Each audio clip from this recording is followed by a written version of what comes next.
تقوی کے لفظی معنی بچنا اللہ کی نافرمانی سے، بچنا اللہ کی ناراضگی سے، کہ آدمی پھونک پھونک کر قدم رکھے، کہیں میں اللہ کی کسی حد سے تجاوز نہ کر جاؤں، اللہ کی قائم کردہ کسی حد کو پھلانگ نہ جاؤں۔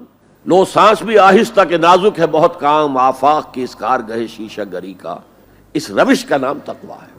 وَلَا تَمُوتُنَّ إِلَّا وَأَنْتُمْ مُسْلِمُونَ، اور دیکھنا موت نہ آنے پائے مگر فرما برداری کی حالت میں۔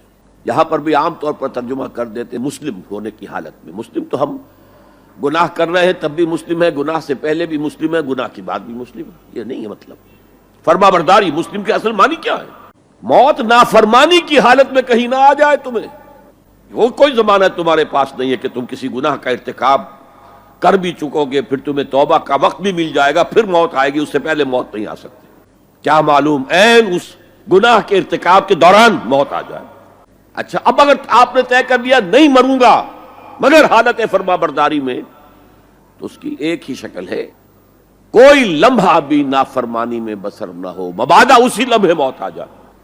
ہر لمحے کا پہرا دیجئے، ہر ساعت کی پوری حفاظت کیجئے، کہیں نافرمانی کا کوئی ارتکاب نہ ہو اور عین اس حالت میں کہیں موت نہ آ جائے۔